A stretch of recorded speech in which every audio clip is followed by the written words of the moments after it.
নষ্ট হবে, প্লাস শিক্ষার্থীদের সম্মান নষ্ট হবে, স্কুলের সম্মান নষ্ট হবে। আমরা চাই না এই সেই বখার শিক্ষার্থী আমাদের সাথে একই শ্রেণীকে আমাদের সাথে ক্লাস করুক, পাঠ পরিকল্পনা শুরু করুক, কারণ আমরা এটা চাই না। শিক্ষক আমাদের বলেছিলেন যে এই বখার শিক্ষার্থী ক্লাস করার কারণে আমাদের শিক্ষার্থীরা বখারে দেবে, সন্ত্রাসে দেবে, সংঘর্ষে লোহাবাসে সর্বনাশ হয়ে যাবে। সেইভাবে শিক্ষক প্রতিবাদ করেছিলেন। এই শিক্ষার্থী রাত 12:30 নাগাদ শিক্ষকের বাসায় যে বিভিন্ন ধরনের অস্ত্র, ফাইল, লাঠি, বাঁশ এবং ইভেন তার দলবল নিয়ে শিক্ষকের বাসায় যে হামলা করেছে, যা নাতা মুক্তি যা আসছে তাই বলেছে, গালিগালাজ করেছে, ইভেন শিক্ষকের গলায় ছুরি ধরেছে। তারা হামলা করেছে, ইভেন শিক্ষকের হত্যা করার জন্য তারা হুমকি প্রদান করেছে। মোহাম্মদ মনির হোসেন, সহকারী শিক্ষক, Durgapur high school and college. আমি অত্র বিদ্যালয়ে আজ থেকে 11 বছর পূর্বে যোগদান করে অদ্যবধি দায়িত্বরত আছি। আমার সাথে গত বৃহস্পতিবার দিবাগত রাত 12টা 30 মিনিটে এক অনাকাঙ্ক্ষিত ঘটনা ঘটেছে। যেই ঘটনার সাথে জড়িত দুর্গাপুর উচ্চ বিদ্যালয়ের কিছু বর্তমানে অধ্যয়নরত শিক্ষার্থী এবং কিছু বহিরাগত শিক্ষার্থী, যারা আমার বাড়িতে গিয়ে আমাকে অশ্রব্য ভাষায় গালিগালাজ এবং আমাকে হত্যার হুমকি প্রদান করে আসছে। আমি এই বিষয়টি যথাযথ কর্তৃপক্ষের কাছে যথাযথ বিচার এবং তাদের যথাযথ শাস্তির নিশ্চয়তার কামনা করছি। বিগত সালে অনেক দিন যাবত, অর্থাৎ অনেক বছর যাবত আমরা এই কিশোর গ্যাংয়ের সমস্যার সম্মুখীন হচ্ছি। বিশেষ করে আমাদের ছেলেমেয়েরা স্কুল যখন ছুটি হয় তখন কিন্তু তারা নির্বিঘ্নে বাড়িতে পৌঁছাতে পারে না, তারা ভয়ে আতঙ্কিত হয়ে থাকে। ছেলেমেয়েরা বিভিন্ন ধরনের উশৃঙ্খল ছেলেরা আমাদের মেয়েদেরকে ডিস্টার্ব করে এবং স্কুল চলাকালীন সময় দেখা যাচ্ছে বহিরাগত অনেক ছেলেরা এসে এখানে আমাদের এই স্কুলের মাঠে অবস্থান করে অথবা আশেপাশে তারা বিভিন্নভাবে আড্ডা দেয়। তো আমি আবেদন জানাবো যে এই বিষয়টাতে, অর্থাৎ দীর্ঘদিনের যে আমাদের কিশোর গ্যাংয়ে শিক্ষক লাঞ্ছিত হওয়া, স্টুডেন্ট লাঞ্ছিত হওয়া, এর আগেও কিশোর গ্যাংয়ে একজন শিক্ষার্থী আমাদের লাঞ্ছিত হয়েছে, তাকে মাথায় ইটদার আঘাত করছে এবং তৎকালীন সময় ভ্রাম্যমাণ আদালত ইউনুস স্যার নির্বাহী ম্যাজিস্ট্রেট ভ্রাম্যমাণ আদালত দিয়েও তাকে জেলে পাঠানো হয়েছে এবং এই ধরনের শাস্তি বিগত সালে দুর্গাপুর হাই স্কুল অ্যান্ড কলেজে ঘটেছে।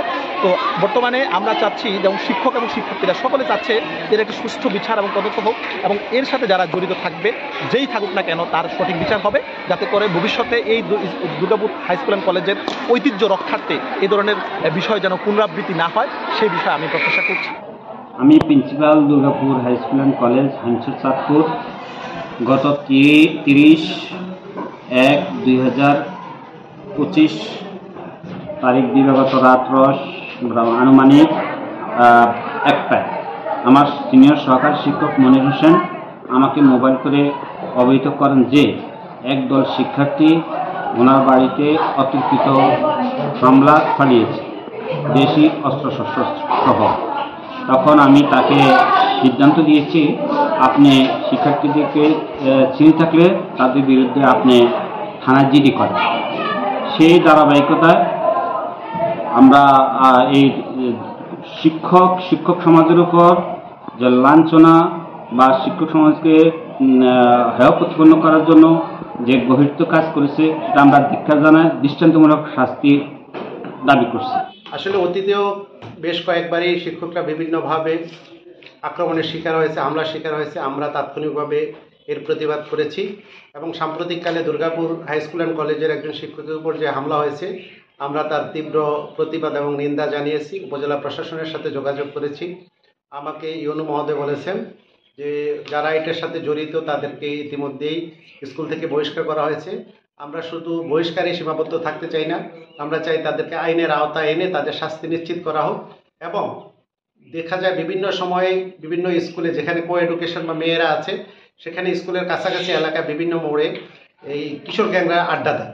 আমি এই বিষয়ে উপজেলা প্রশাসন এবং পুলিশ প্রশাসনের সহযোগিতা কামনা করেছি যে তারা স্কুলের আগে অথবা ছুটির আগে এই সময়ে যদি একটু মোবাইল টিম করে অথবা এদের ব্যাপারে যদি কোনো একটু কঠোর পদক্ষেপ নেয়, তাহলে আমরা আমাদের শিক্ষার্থী নিরাপত্তা নিশ্চিত করতে পারি। এই ব্যাপারে আমরা প্রশাসনের শক্ত পদক্ষেপ কামনা করছি এবং আমরা প্রত্যেক প্রতিষ্ঠান সাম্প্রতিককালে আমরা চিন্তা করেছি আমরা বসবো, আমরাও এই ব্যাপারে প্রয়োজনীয় পদক্ষেপ গ্রহণ করব।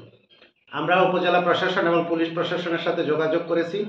আমরা যেহেতু শিক্ষক, আমরা তো আইনের বাইরে কাজ করতে পারি না, এই কারণে আমরা সরকারের নির্দেশনা মোতাবেক বা প্রশাসনের নির্দেশনা মোতাবেক থানায় সাধারণ ডায়েরি করেছি এবং আমরা প্রশাসনের কাছে জোরালো দাবি জানিয়েছি যে তাদেরকে আইনের আওতায় আনার জন্য। তারা আমাদেরকে আশ্বস্ত করছে 24 ঘন্টার মধ্যেই তাদেরকে আইনের আওতায় আনা হবে।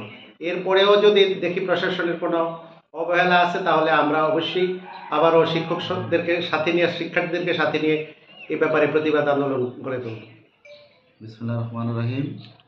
হাইমচর উপজেলায় কিশোর গ্যাং সম্পর্কে যে কথাটা উঠে, ওই ব্যাপারে আসলে আমরা আমাদের সমন্বয় মিটিংয়ে একাধিকবার কথা বলেছি, আইন শৃঙ্খলা মিটিংয়েও কথা বলা হয়েছে।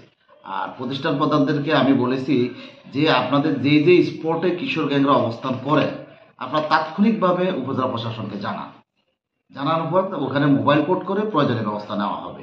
এছাড়া যেহেতু প্রশাসন যখন যায় তখন ওখানে কাউকে পাওয়া যাচ্ছে না পাওয়া গেলে তো কিশোর গ্যাং কে বা কারা আমরা এটা টাচ করার কোনো সুযোগ থাকে না।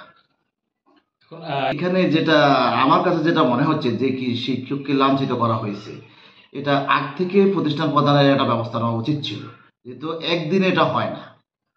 ফুট করিয়ে একজন শিক্ষককে এভাবে লাঞ্ছিত করার সুযোগ নেই।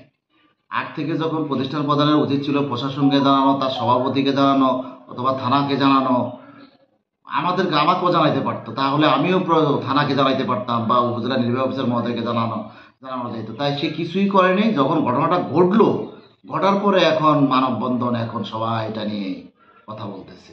এখন এই ব্যাপারেও যেটা আমি শুনেছি যে উপজেলা নির্বাহী অফিসার মহোদয় বলেছে যে স্টুডেন্টরা এটার সাথে জড়িত তাদেরকে সাময়িকভাবে বরখাস্ত করা হবে, আর তাদের ব্যাপারে থানায় প্রয়োজনীয় ব্যবস্থা নেওয়া হবে, মামলা করার প্রয়োজনীয় ব্যবস্থা নেওয়া হবে। দুর্গাপুর হাই স্কুলের সহকারী শিক্ষক মনির হোসেনের যে ছাত্র কর্তৃক লাঞ্ছিত হওয়ার ঘটনায় আমরা সাধারণ ডায়েরিভুক্ত করা হয়েছে। এই ব্যাপারে আইনগত ব্যবস্থা গ্রহণ করা হইতেছে। পাশাপাশি কোনো শিক্ষার্থী যাতে কোনো কিশোর গ্যাংয়ের সাথে জড়িত না হয় সে ব্যাপারে আমাদের নজরদারি অব্যাহত আছে।